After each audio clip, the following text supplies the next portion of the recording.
Salve, salve, amigos do canal Detetives Vascaínos! Ufa, que dia, hein? Aqui no Rio, além de estar quente pra caramba, esquentou de vez na colina histórica. Várias novidades, renovações, reforços e mais jogadores em vista. E aqui eu vou contar tudinho pra você. Mas antes da gente prosseguir, não esqueça daquela moral, hein? Seu like no vídeo, compartilhando este conteúdo, se inscrevendo, ajudando o nosso trabalho a se tomar assim um rumo maior na plataforma. Bom, então vamos falar de novidades dessa última sexta-feira do ano. O Vasco praticamente colocou aí um ponto final nas pendências que caminhavam aí, algumas situações, e já se lançou no mercado para reforçar o time visando a próxima temporada. Pela manhã o clube oficializou a renovação do volante Zé Gabriel, que vai ficar por mais 2 temporadas no Vasco, e as compras do volante Matheus Carvalho junto ao Náutico, que terá um novo vínculo até o final de 2027, além do lateral direito Paulo Henrique, que teve também um desfecho positivo junto ao Atlético Mineiro, consequentemente chega em definitivo com um contrato válido até o final também de 2027. E é importante pontuar que todos, sem exceção, tiveram aval de Ramon Dias, que viu potencial nos atletas de seguirem com ele para a próxima temporada. A única coisa que restou, mas que também está para ser oficializada, é a permanência do meia Praxedes. Ao que parece, o acordo caminha para mais um empréstimo, com o Vasco pagando cerca de R$1 milhão por um ano de contrato e diminuindo assim o valor final, né, do seu passe fixado. As conversas ainda estão em andamento, mas acredita-se que o jogador estará na apresentação marcada para o próximo dia 6 de janeiro, já que o Bragantino viu como favorável essa transação. Nesse caso, pesou muito a vontade do próprio Praxedes em seguir no Vasco, já que a princípio o clube paulista não estava abrindo mão da sua venda. As partes estão aí ajustando os últimos detalhes. Em breve o Vasco deve confirmar aí em suas redes sociais o acerto. Bom, mas quando a torcida vascaína achava que as novidades iriam parar por aí e que as possíveis contratações ficariam apenas para início de 2024, eis que pela tarde chega a informação, trazida pelo competente jornalista italiano Fabrizio Romano, da negociação do Vasco com o zagueiro de 25 anos, João Victor, ex-Corinthians e que estava no Benfica de Portugal, com quem tinha contrato até junho de 2027. Pasmem, meus senhores, o Vasco está comprando o jogador. E não é pouco não, viu? Algo em torno de 6 milhões de euros, que podem chegar a 8 milhões de euros, caso o atleta consiga aí bater algumas metas estabelecidas em contrato. Um verdadeiro recado ao mercado de que o Vasco está disposto a investir mesmo para 2024 na montagem de um time competitivo. E é um indicativo também de que o Alexandre Matos está trabalhando aí, ó, em silêncio. Sequer esse nome foi cogitado, né, nos bastidores. É bem verdade que o Vasco buscava zagueiros, mas de todos os cogitados, nenhum chegou até aqui, até agora. Inclusive o tal de Kusevic, do Curitiba, que estaria mais próximo. Lembrando que o Botafogo tinha negociações de andamento com o Benfica por esse zagueiro, mas o clube português batia pé apenas na venda do jogador. O Vasco apareceu aí no páreo e conseguiu aí alinhar com o time português essa proposta de compra, que será feita de forma parcelada, como é costume das últimas transações da 777. Sobre o João Victor, hoje eu fiquei a tarde inteira apurando junto a alguns colegas portugueses e daqui do Brasil as qualidades do jogador, que pouco jogou por lá em Portugal, viu? Mas a gente vai buscando uma informação aqui, outra ali, e tentando dar mais detalhes para você. Apurando aqui dentro do Brasil, mais especificamente pelos lados de São Paulo, onde o jogador começou a se destacar, eu soube que ele também atua como lateral direito e sabe jogar bem numa formação com 3 zagueiros. Lembrando que o Ramon Dias gosta desse tipo de jogador e desse tipo de esquema para adotar em alguns jogos. Além disso, trata-se de um zagueiro rápido que joga pela direita, tem uma boa saída de bola e também uma boa impulsão.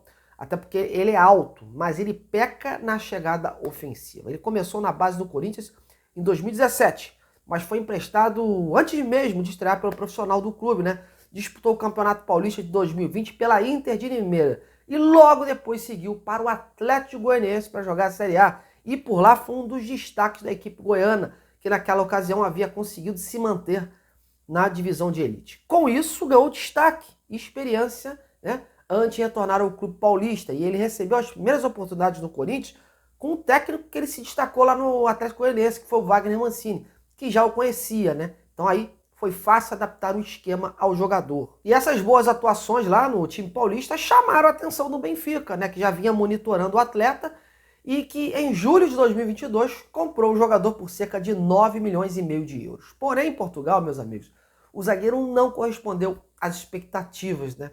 Ele não conseguiu espaço e pouco jogou. Foram mais ou menos 3 jogos antes de ser emprestado nesse primeiro semestre agora desse ano ao Nantes da França, onde entrou em campo 16 vezes. Ele retornou ao Benfica há pouco tempo e participou apenas de 3 partidas. E isso tem uma explicação, né, que eu fui apurar junto aos jornalistas portugueses. Eu consegui falar com o Nuno Martins, que cobre o Benfica pelo jornal Record. Ele, inclusive, estava trabalhando no jogo do Benfica nesta tarde contra o Famalicão. Por isso, meus amigos, peço desculpa, mas o áudio ficou um pouco ruim, pois o barulho do estádio estava muito alto. Além, claro, dele ser português, então toda essa pronúncia complica na situação aí para vocês ouvirem. Mas eu vou soltar, mesmo assim, o áudio, para no final eu esclarecer mais ou menos o que ele falou. Beleza? Bora lá! Ele chegou com uma lesão no Corinthians e demorou muito tempo a recuperar. Depois, quando recuperou, estava jogando o menino ao lado do Otamendi, que era o António Silva. Pronto, fez um jogo ou 2 e foi emprestado para um clube de França. Voltou.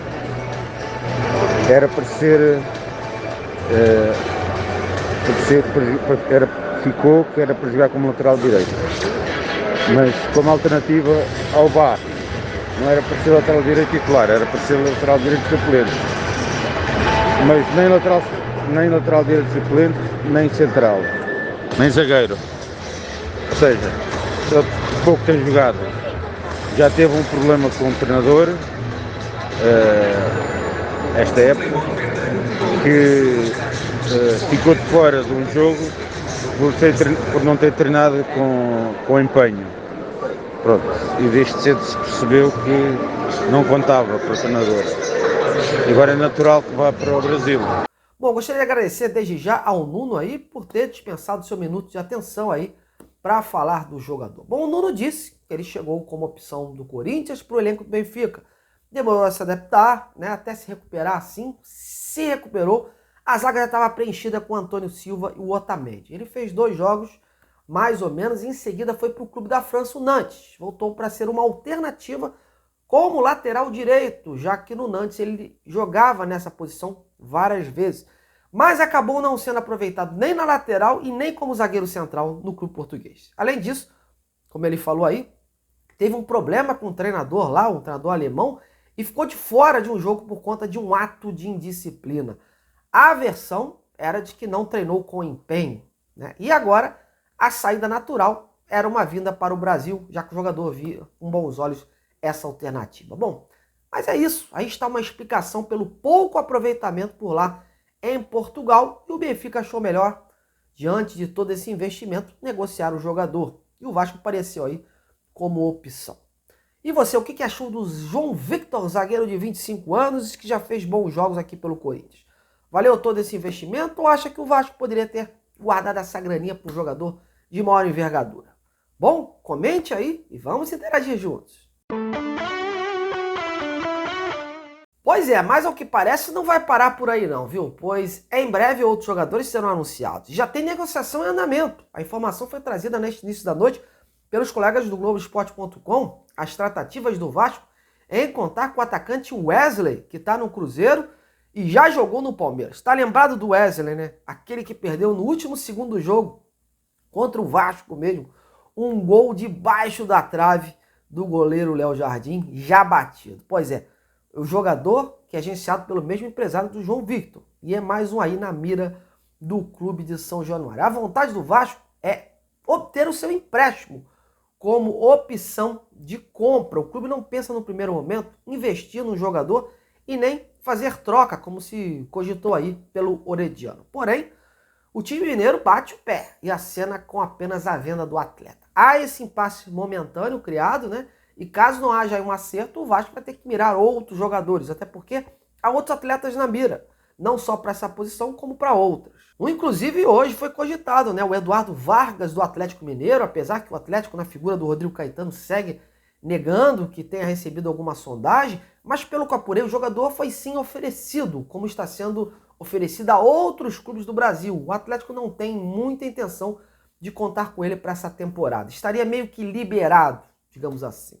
O Vasco, no primeiro momento, só avalia essa transação, mas não avançou, não há nada formalizado. Inclusive, eu tive a oportunidade de falar com a gente do Vargas, agora há pouco, antes de entrar no ar, que é o André Cury, o mesmo do Praxedes, do Medel, fez aí a transação com o Ramon Dias, e eu perguntado a ele, né, se havia recebido alguma sinalização de interesse do Vasco pelo Vargas, ou se era mera especulação. Ele se limitou a dizer que são só conversas por hora, ou seja, não há nada concreto. A ver se isso vai vingar mais à frente, vai depender do Vasco. Bom, tanto Vargas como o Wesley, Marcos, não traria. Acho que são dois jogadores que não vivem bons momentos, não vivem há muito tempo, né? E para a realidade que o Vasco precisa pensar hoje, ao meu ver, não seriam aí solução dos problemas. Minha opinião, mas agora eu quero ouvir a sua. Vocês trariam Wesley ou Vargas ou pensariam num fora mais da caixinha? Comentem aí. Mas é isso, meus amigos. O dia de hoje serviu pelo menos para mostrar que o Matos está trabalhando sim, em silêncio, e que muitas novidades prometem vingar aí nos próximos dias. Eu já estava esperando essa semana por novidades, tanto que no primeiro vídeo pós-Natal foi esse da semana ser marcada por definições. E foi o que tivemos, né? Tivemos a renovação do Ramon e as demais renovações e compras de jogadores. E de quebra, jogador novo sendo contratado. Mas o Vasco está assim firme no mercado, e do mercado sul-americano, diga-se de passagem, que a gente pode ter novidade, hein? Já que é um segmento que os scouts do Vasco e da 777 estão de olho. Galera, a qualquer momento a gente volta com mais novidades, mais informações e mais detalhes sobre o mercado do Vasco, beleza? Tô indo nessa, a você, meu muito obrigado e até a próxima.